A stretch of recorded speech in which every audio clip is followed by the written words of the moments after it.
안녕하세요. 크리스탈입니다. 오늘은 우리나라 최초의 장편 추리소설 김내성의 마인으로 함께 하시겠습니다. 마인은 1939년 2월 18일부터 10월 23일까지 8개월간 신문에 연재되었던 소설로 당시의 인기가 대단했다고 합니다. 소설의 시작은 세간의 사람들에 의해 일명 공작부인이라고 명명되는 세계적 무희 주운몽의 생일을 기념해 개최된 가면무도회장의 화려한 장면에서 시작되는데요.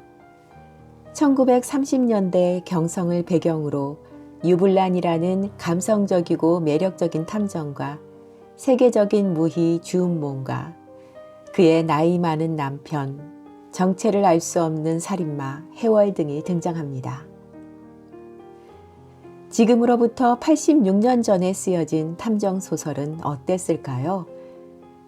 마인은 탐정소설의 불모지였던 30년대의 조선 문단에 탐정소설을 성립시키는 선구자적 역할을 했다는 평을 받고 있습니다. 이야기가 긴데요. 긴 이야기 저와 함께 읽어볼까요? 구독과 좋아요, 알림 설정으로 응원해 주세요.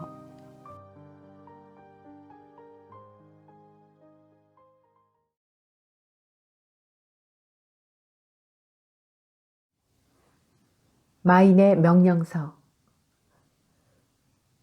공작부인이 가장 화려하게 꾸며놓았던 우리나라 최초의 가장무도회는 저 번글번글 웃으면서 돌아가는 깨름직한 어릿광대가 던진 한 자루의 빗으로 말미암아 공포의 아수라장으로 변하였으나 다행히도 공작부인이 받은 어깨의 상처는 예상외로 극히 가벼워서 5월 초열흘에 거행될 결혼식에는 추워도 지장이 없으리만치 회복되었다. 물론 거기에는 늙은 신랑 배경호의 남달리 두터운 간호의 보람도 많았다. 그는 거의 매일 젊은 약혼자 옆을 떠날 줄 몰랐다. 은몽씨, 그는 어떤 날 오후 공작부인과 어깨를 나란히 하고 춘색이 파랗게 어린 한강 일대를 물끄러미 내려다보면서 불렀다. 왜 그러세요? 긴 속눈썹 밑에 숨었던 공작부인의 까만 눈동자가 밤만큼 웃으면서 흑요석처럼 배경호를 쳐다보았다. 한 주일 후면 은몽씨는 나의 아내. 감개무량한 듯 그는 다시 찾아온 자기의 청춘을 혀끝으로 대글대글 굴리면서 맛보는 것이었다. 그러나 공작 부인의 얼굴에서 그 순간 부처처럼 표정이 사라졌다. 은몽씨는 이 늙은이의 아내란 말에 아무런 불쾌도 느끼지 않으십니까? 그런 말씀은 이후 다시는 저에게 들려주시지 마시고 물어주시지도 마세요. 거의 애원하듯 굴러나오는 공작 부인의 목소리였다. 아름답지 못한 질투라고 생각하지 마시오. 저번 날 은몽씨가 경찰관에게 한 증언, 김수일이란 화가가 연애 관계가 있었다는 말을 이 늙은이는 어떻게 생각해야만 될는지. 공작 부인은 잠시 동안 대답이 없다가 간신히 입을 연다. 김수일 씨는 나의 감정의 연인, 그리고 배경호 씨는 나의 이성의 연인. 그 순간 배경호는 한편 젊은이처럼 모욕을 느꼈으나 다음 순간 그것이 당연한 일이라고 그의 핏기 없는 피부와 그의 희뜩기뜩한 흰 머리털이 그의 귀 밑에서 조용히 타이르는 것이다. 잘 알아들었습니다. 나는 은몽씨의 말에 대하여 분노를 못 느끼는 나 자신을 잘 알고 있습니다. 걱정 마세요. 연정의 대상도 가지각색. 나는 벌써 꿈을 사랑하는 어린 소녀는 아니에요. 은몽씨, 하고 그때 배경호는 힘있게 불렀다. 만일 내가 가진 100만 원이란 재산이 이 자리에서 다른 사람의 소유로 변하는 한이 있다 할지라도 은몽 씨는 역시 이 늙은 배경호와 결혼해 주시겠습니까? 왜 그런 말씀을 하세요? 공작 부인의 어조는 약간 높았다. 은몽 씨, 고맙소.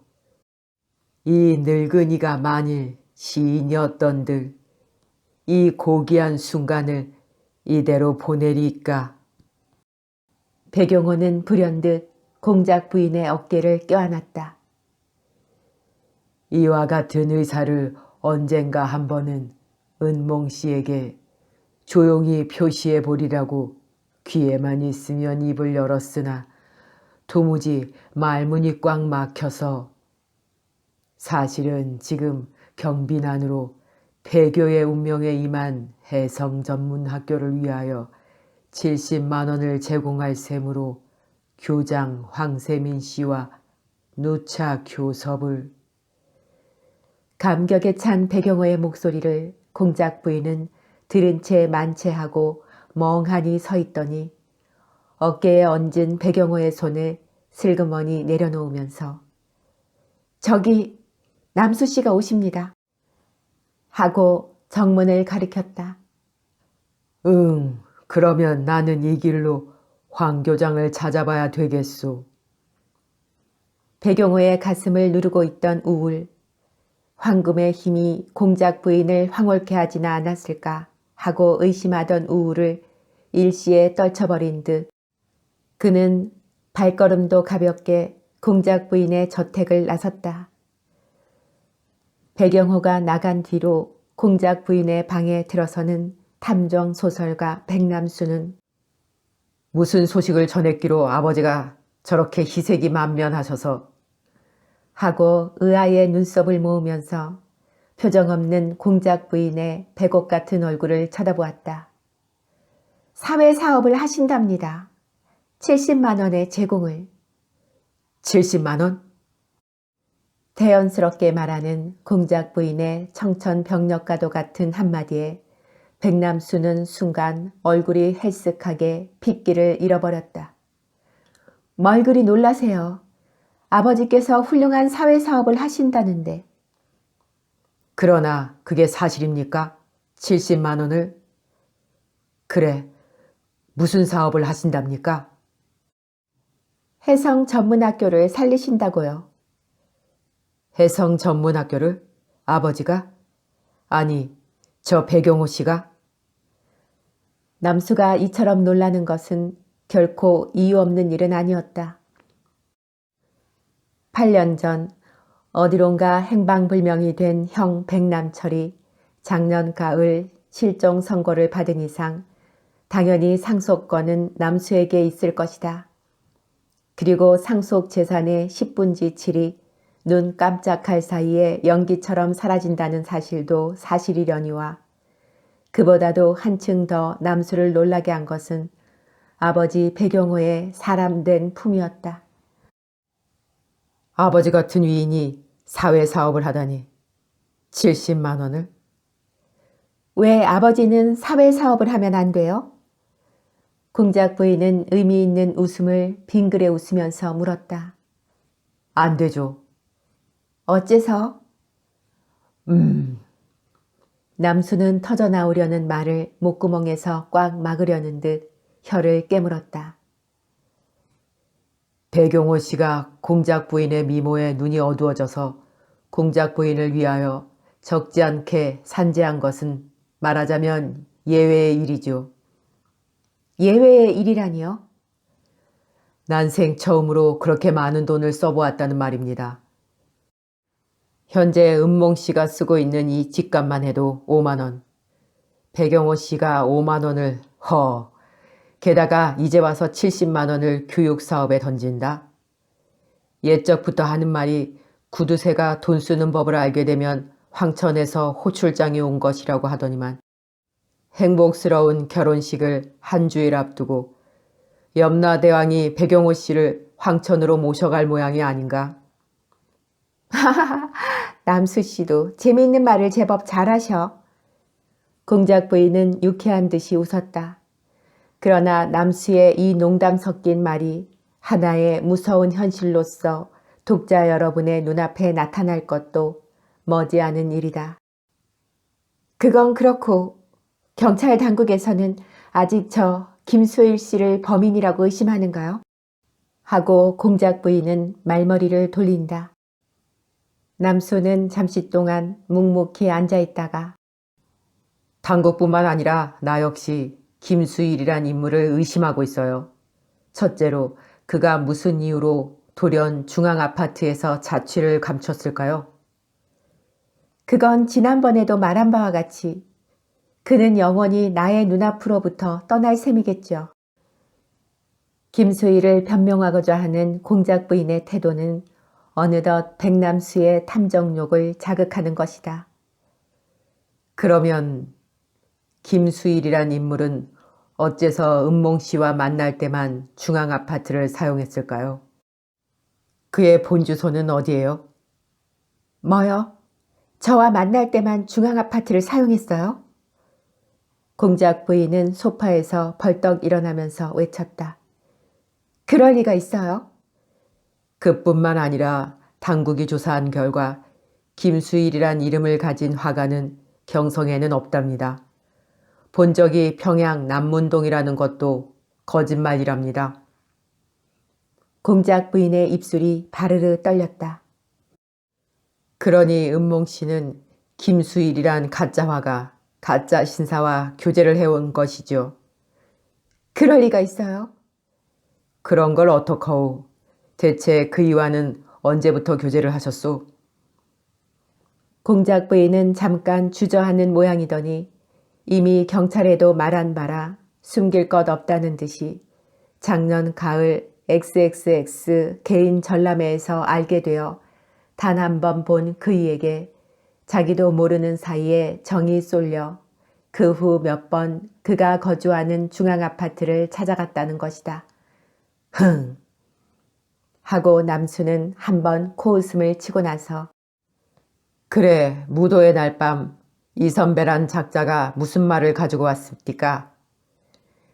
김수일 씨를 생각해서 이 결혼을 그만두라고요.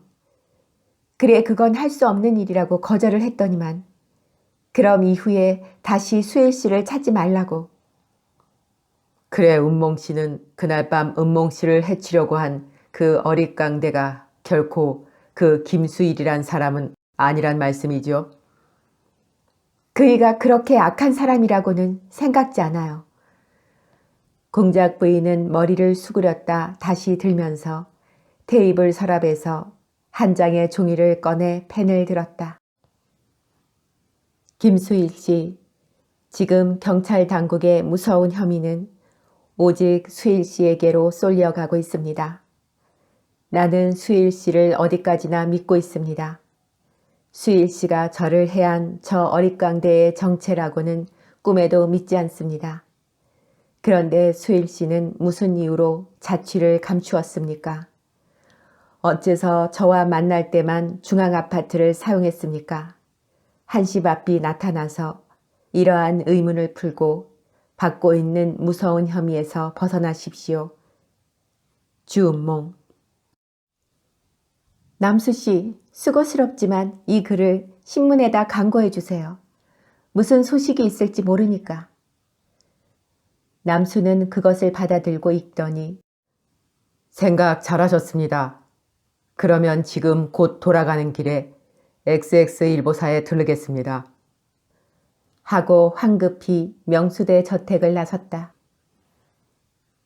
그때 공작 부인과 헤어진 배경우는 효자동 해성전문학교 교장실에서 황세민 교장과 커다란 테이블을 사이에 두고 마주 앉아 있었다. 필자는 여기서 황세민 씨에 관한 세평을 간단히 소개할 필요를 느낀다. 그는 이 한편의 이야기에 있어서 표면에는 그리 흔히 나타나지 않지만 맨 나중에 이르러 실로 중요한 역할을 하고 있기 때문이다. 50이 넘은 황세민 교장은 10년 전 300만 원이란 거액의 돈을 품고 아메리카로부터 표현이 귀국한 독신사다.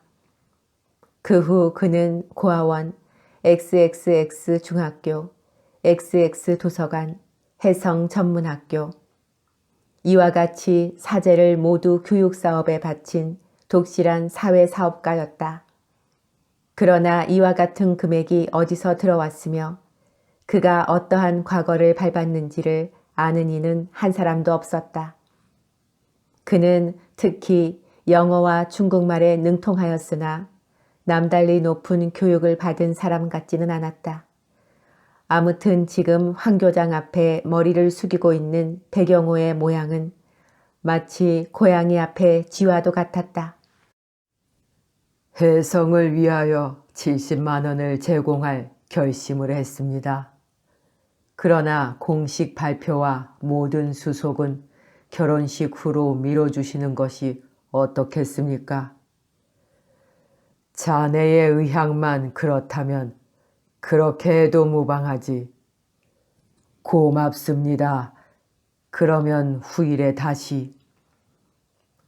걸상에서 일어서는 백용호의 얼굴에는 기쁨과 감격이 넘쳐 흘렀다. 고맙기야. 이 편이 더 한층 고맙지. 하여튼 우리는 함께 손잡고 미미하나마 사회를 위하여. 황 교장은 백영호의 손을 붙잡고 힘있게 서너 번 흔들었다. 교문을 나서는 백영호의 가벼운 발걸음을 황 교장은 커튼을 열어젖히고 묵묵히 바라보았다. 이리하여 한 주일 후면 공작 부인과 백영호의 결혼식을 부민관에서 거행하게까지 결정되고 무려 수천 장의 결혼 청첩장이 각계 명사들에게 발송된 어떤 날, 실로 뜻하지 않았던 악마의 무서운 명령이 청천벽력처럼 떨어졌다. 여기는 다방 백구. 자욱한 연기 속에서 손님들은 차를 마시며 달콤한 레코드 음악에 귀를 기울이고 있었다. 저편 파초나무 그늘 및 전등불이 어슴풀에 흐르는 구석 부스에는 아까부터 누구를 기다리는지 연방 손목시계를 들여다보는 한 사람의 청년 신사가 있었으니 그가 바로 저 백영호의 딸 정란의 약혼자인 의학박사 문학수 그 사람이다. 양미간을 약간 찌푸린 그의 얼굴에는 무엇인가 헤아릴 수 없는 수심과 초조의 빛이 뭉게뭉게 떠돌고 있었다. 무슨 이야기일까? 그는 주머니에서 아까 정란으로부터 온 한 장의 속달 엽서를 꺼내 또다시 읽어보는 것이다. 학수 씨, 오늘 밤 8시에 다방 백구로 꼭 와주세요. 저는 지금 까닭 모를 어떤 무서운 처지에 빠져 있습니다. 자세한 이야기는 만나서. 백정란. 문학수는 속달을 받던 그 순간부터 정란의 소위 까닭 모를 무서운 처지라는 것을 가지각색으로 상상해 보았으나 도무지 알 길이 없었다. 그때 문이 휙하니 안으로 열리면서 정란의 낯익은 회색 투피스가 문학수의 시선을 붙들었다.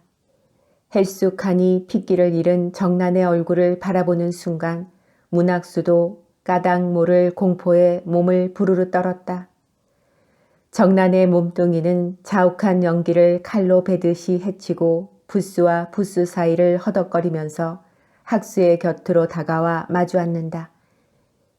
이 일을 어떻게 해요? 정란은 부스에 몸을 던지면서 방안을 두루두루 돌아다 보는 것이다. 대체 무슨 일이 생겼기로? 왜 그리 얼굴빛이 나빠요? 학수는 상반신을 내밀며 종이장처럼 창백한 정란의 갸름한 얼굴을 걱정하였다. 이유가 있어요. 이유가. 정란의 목소리는 떨린다. 이유라니 무슨 이유가? 무서운 이유가 있어요. 무서운 이유라니 속히 말해봐요. 뭘 그리 두려워하는 게요? 두려워할 까닭이 있어요. 그러나 정나는 말을 채 잇지 못하고 공포에 쫓기는 눈동자로 또 한 번 방 안을 둘러본 후에 그러나 그것을 저는 차마 입 밖에 낼 수 없어요. 그것을 말하면 안 됩니다. 저의 목숨이 생명이 위태하다고요. 목숨이? 생명이? 그처럼 침착한 문학수는 저도 모르게 그만 목소리를 높였다. 안 됩니다. 음성이 너무 높아요. 조용히 말씀해 주세요. 정난의 가느다란 목소리가 애원하듯이 학수의 말을 막았다. 정난의 표정은 무엇인가를 혼자서 망설이는 것이다. 터져나오려는 그 어떤 호소를 입술을 꼭 깨물고 참는 것이다. 그러나 다음 순간 정난은 무엇을 결심한 듯이 손가락으로 핸드백을 열고 한 장의 붉은 봉투를 꺼냈다. 저는 지금까지 이 무시무시한 협박장을 누구에게도 보이지 않았어요. 다른 사람에게 보이면 제 목숨이... 협박장? 네, 이것을 다른 사람에게 보이면 나를 죽이겠다고. 정난의 눈에는 순간 눈물이 핑하고 돌았다. 그러나 당신께만은... 정난이 핸드백 속에서 꺼낸 한 장의 봉투는 새빨간 타오르는 듯한 주홍빛이었다. 백정난 앞이라고 쓰인 이 붉은 봉투에는 발신인의 주소와 성명은 하나도 적혀 있지 않았다. 광화문국의 일부인이 박혀 있을 뿐이었다. 일부인은 날짜 도장입니다. 빨간 봉투? 문학수는 불이 나게 봉투를 뜯었다. 편지지도 역시 핏빛 같은 주홍빛이었다. 정난, 너는 어떠한 일이 있을지라도 나의 명령을 거역해서는 안 된다. 나는 까닭이 있어 내게 다음과 같은 명령을 내리노라. 오는 초열흘 오후 2시부터 공작 부인과 배경호의 결혼식이 부민관에서 거행된다. 그리고 그때 행복스러운 웨딩 마치를 칠 사람이 백정난 너라는 것을 나는 잘 알고 있다. 그러면 정난, 나의 명령을 잘 알아두어야만 한다. 처음 신랑 신부가 입장할 때는 물론 너는 웨딩 마치를 쳐야 할 것이다. 그러나 예물을 교환하고 식이 끝난 후 신랑 신부가 퇴장할 때 너는 절대로 웨딩 마치를 쳐서는 아니 될 것이다. 너는 그때 그 행복스러운 웨딩 마치를 치는 대신 쇼팽의 퓨러널 마치를 쳐야 한다. 인생의 최후를 애도하는 장송 행진곡을 쳐야 한다. 백정난, 이는 나의 절대적인 명령이다. 내가 만일 이 명령을 거역한다면 그것은 그대로 내 손으로 너의 하나밖에 없는 아름다운 목숨을 끊는 것과 같은 결과를 맺으리라. 내가 너를 위하여 장송 행진곡을 칠 것이다. 다시 말하노니 정난, 나의 명령은 절대다. 쇼팽의 푸러널 마치를 완전히 치고 나는 순간까지 너는 이 비밀을 절대로 입 밖에 내서는 안 된다. 그리고 다른 피아니스트를 대신 세워도 아니 된다. 너는 어떠한 일이 있을지라도 그날 꼭 쇼팽의 장송곡을 쳐야 할 운명에 사로잡힌 자다. 공작 부인에게 칼을 던진 어릿광대로부터 퓨러널 마치?